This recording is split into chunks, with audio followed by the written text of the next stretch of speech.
Hey guys, back for this is part 2 of stuff I picked up from Chris. Hope everyone is doing well. Right as I was about to shoot this video, I ended up spilling water on me. Hopefully you can see my stain. I left it there just for you guys. So cheers. Hope everyone's doing well. Once again, it's a beautiful day outside here in Connecticut. It's 70 degrees, 72 maybe. So went for a nice walk. And it's February, almost end of February, but beautiful weather, I love it. So yeah, what I picked up from Chris, part 2. What we're listening to in the background, if you could hear it. Private Press, jazz, funk, fusion stuff. Uprising is the name of the group. The band, name of the album is Conversion by Fire. Don't know anything about this other than it's private jazz, funk, fusion stuff. There's the fine lads right there. Looking quite 80-ish and 80s-ish, although I think this came out in like 78. Yep, 78. There's the lineup, if you didn't see it. If any of those guys look familiar to you. Pretty cool. Coincidentally, I found another copy of this not long after, so I do have a copy for trade, sale, whatever, hit me up if you like what it sounds like. One that I'm really excited to have gotten. Where is it? Yeah, one that I'm really excited to have gotten. But after this one for a long time. This version of it, at least. Albert Ayler, Ghosts, fantastic. Free jazz. This I think went under Vibrations as well later on the Arista label, but this is on Fontana. This particular one, this is a UK pressing. Originally, this came out in '65, I think, on Fontana, and Debut in Sweden and the Netherlands. I think it came out in the same year, both places. Like I said, this is from UK. From this particular version is from '69, Fontana. So, but fantastic. You don't know this album, but excuse me. You don't know this album. Just amazing free jazz, jazz improvisation. Just go listen to it. Ayler's second album, this lineup. So you have Don Cherry, Gary Peacock, Sonny Murray. Sonny Murray just always works so well with Albert Ayler, I think. They just, they're like together, like peanut butter and jelly, in my opinion. They go together so well. Sonny Murray can keep up with Albert Ayler like few can, and Don Cherry is just a fine compliment to Ayler's playing. I feel like he's kind of like his offset, in a matter of speaking. So, but fantastic album. Highly recommend it. If you don't know it, then go check it out. Moving on to some Japanese stuff. First up, Hideo Watanabe. I showed one of his albums last time. Got another one. This is Recital. This is from 70. When is this from? 77 on the Eastwind label. I guess I could show the label real quick. Eastwind, pretty well-known Japanese label. There you go. Pretty cool. In my opinion, this is like his last great album. Really started going downhill after this for me. Kinda in the more like easy listening, fusion kind of fodder. Not really my thing at all after this album, but this is great. It's like Japanese jazz funk, fusion, post bop, hard bop, some nice African vibes on here, some nice African influenced tracks, just all over the place. Yeah, great stuff. Great stuff for sure. Let me just move the Obi so I can tell you who's on here. So you have, most notably, Masahiko Takashi on percussion, who I'm going to show a record by next. Kazumi Watanabe on guitar. Takiro Honda on piano, Fender Rhodes. Yeah, definitely a baller cover as well, in my opinion. Within that fur coat, and then in the back, dog, baller. Yeah, great album though. Like I said, his last great work in my opinion. You might, I don't know, you guys might enjoy his later work. Personally, it's just not for me. I feel like it really, really falls off at a certain point. So. And, like I said, next up, Masahiko Takashi with Spiritual Nature. This album has been out of my collection, missing from my collection for far too long. This is just fantastic spiritual free jazz stuff. Kind of a cosmic, spacey vibe at times. I don't know how else to describe it. Sorry if I'm looking over there. Kind of got a weird setup today, but yeah, recorded in '75.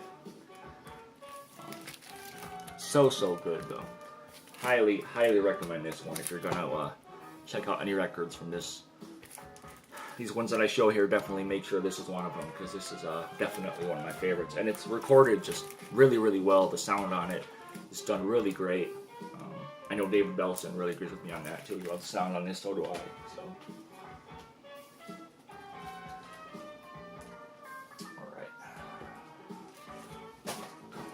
There we go. Calabrucia Maurice McIntyre quartet, with Peace and Blessings. This is on Black Saint out of Italy.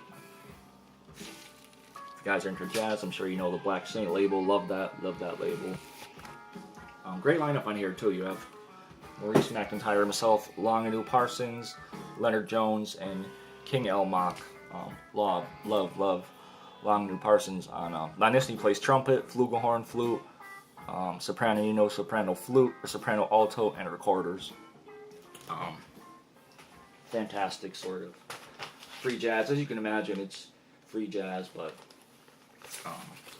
this is definitely more free jazz improvisation. So basically a lot of improvising on here, and a lot of excellent solos too from Maurice and Longinu in particular. But everyone does excellent soloing work on here. So recorded in Milan, I believe. From '79. I don't think I mentioned that, but it's from '79.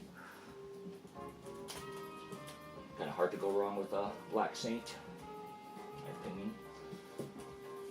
Another private pressing type thing from an artist I'm not really familiar with at all, although I do have one more of his releases. I think this is LD Levi with Ring. It's just a solo album. Just him by himself playing trumpet. I'm sorry, not trumpet. Saxophone, alto sax, bass clarinet, flute, and oboe. See right there. Yeah, recorded in '82. Put out in '82 as well, I believe. Kind of plain, not much information about this online at all. There's the label, but it's great. More basically free jazz improvisation. All the tracks are, all the compositions are improvised on the spot, I guess. From what I understand, just went in the studio and improvised everything. So really cool though. LD Levi. One night you don't really hear too many people talk about him, but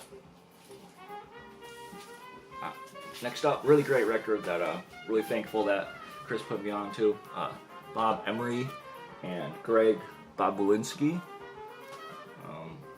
with The Tortured Prophet. I know people are kind of split on this cover. I don't know. It's not that bad. It's not great, but I've seen worse. Yeah, this is from '75. I believe it's a private press, Meridian Music. It's a trio. There's a Wilbur Little on bass.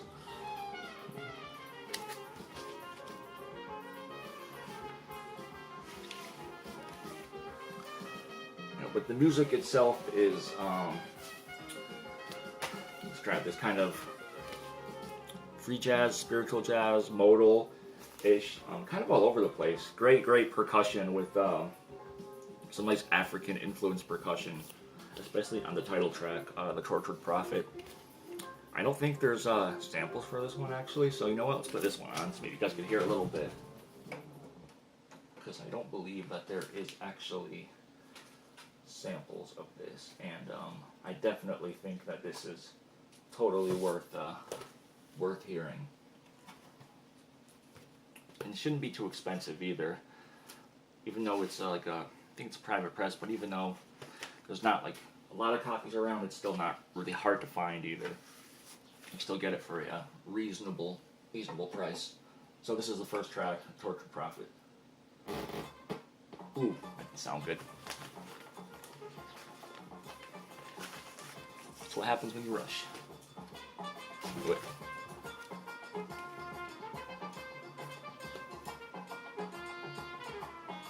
Hopefully you guys dig it. I think it's great. Yeah, let that play through. Once again, don't know much about that other than what I just said, so. One that I do know a little bit more about is Archie Shepp, For Losers. Pretty well-known album on Impulse. A bunch of players on here. So you have Archie Shepp, Woody Shaw, Cedar Walton, Joe Chambers, Cecil Payne, Wilbur Ware, Grachan Monker,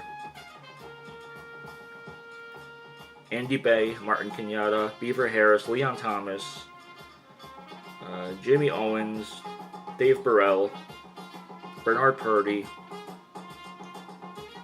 Charles Davis, so a bunch of people, like I said. This one is sort of kind of an in-between album, a transitional album, I think for him, that's the way to describe it.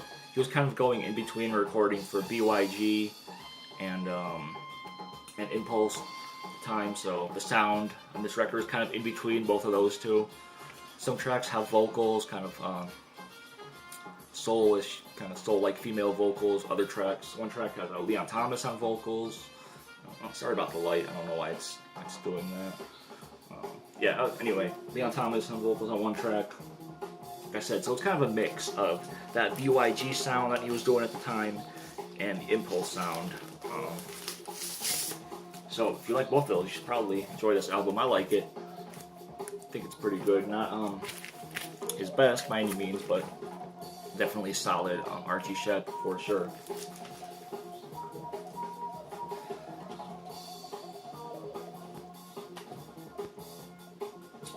One that I really didn't know anything about either was the Klaus Goldin Quartet, Blues Happening.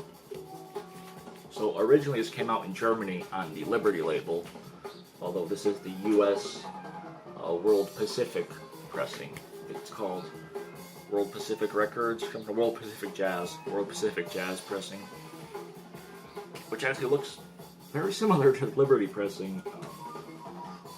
Might be Liberty, I really don't know anything about the label, but so it is basically like European jazz, European post-bop. I think this was released in, when was this released? I want to say in the 70s. 69. It came out in 69. So, yeah, European post-bop. I wasn't familiar with the players on here. So, if you are curious, there's the lineup. Hope you guys could see that.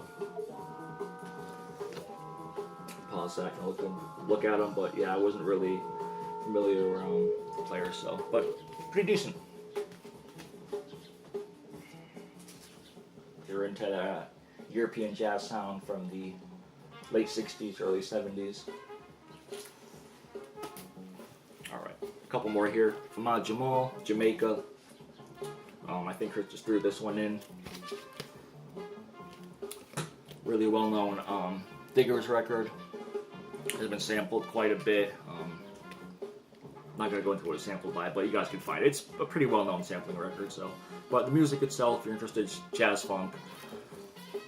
Although I don't think too many people buy this record for the music. I could be wrong. I just know a lot of Diggers are after it though. This is on 20th Century Records, which I believe is like 20th Century Fox, same company. Originally came out in 74. Yep, 74. So, the MASH theme is on here. A few other covers. Jazz funk covers. Trouble Man by Marvin Gaye. They do. You have Ahmad Jamal on Fender Rhodes and piano, who does awesome Fender Rhodes work on here. Definitely recommend it for that. Richard Evans on bass. Brian Grice on drums. Pretty cool.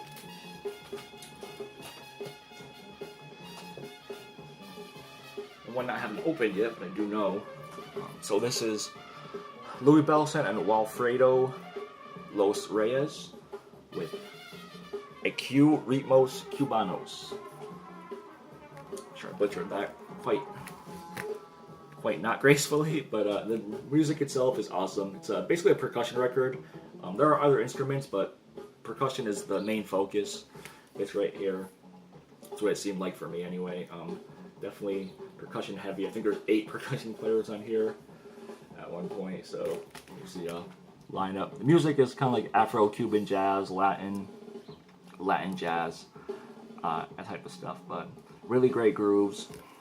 And this is on Pablo, actually, which I don't collect Pablo really at all. I kind of tend to think Pablo is more like kind of a, I don't know, maybe sort of like a lame label. I don't really feel right saying that because there's some good stuff on it apparently, which I didn't know about. But yeah, I've never really been a fan of Pablo. Never had good luck with them, so I don't find anything great on there. But this is nice though. I definitely recommend this. And I don't think it's too expensive either. So thank you, Chris, for hurrying me out to this. And the last one here, basically a grail or a gem. I kind of mixed up grail and gem there for a grem. Sorry, it's still early if you can't tell. Just woke up. So David Wertman with the Cara Suite. Very plain label there, but fantastic. Free jazz, improvised jazz. So you have one of my favorite players on here, Charles Tyler. I love Charles Tyler, amazing saxophonist. Steve Reed on drums, who does a amazing job, which he usually always does, but can't go wrong with Steve Reed on drums, really on anything. And you have Ken Simon and Richard Schatzberg, who I wasn't as familiar with, but David Wertman, love all his records. I'm still after Earthly Delights, which is definitely a bit more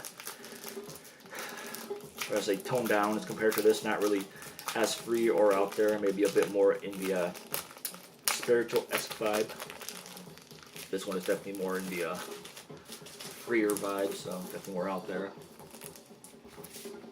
Pretty plain, not too crazy on the cover or anything, but music is fantastic. And this is probably most well known for being used by DJ Shadow as for sampling his Mashing on the Motorway track. So if you're into DJ Shadow, I'm sure you guys all know that. I mean, that was pretty well known. Not like I'm giving anything away there. That was no secret that he used this, but it's kind of probably what made the record go up in value. I could be wrong about that, but it's always been kind of my my guess. So yeah, David Wertman, Cara Suite. And this is on Mustavich Music from '76. Yeah, so I think that's it, guys. That's all I have to show what I picked up from Chris. Part 2. I do have just some more regular records I've been picking up. Not really buying. I've been doing a lot of trades. Yeah, mainly trades lately. So that's how I've been getting stuff. Either selling records and picking up other stuff, or just trades. Haven't been straight up buying stuff. So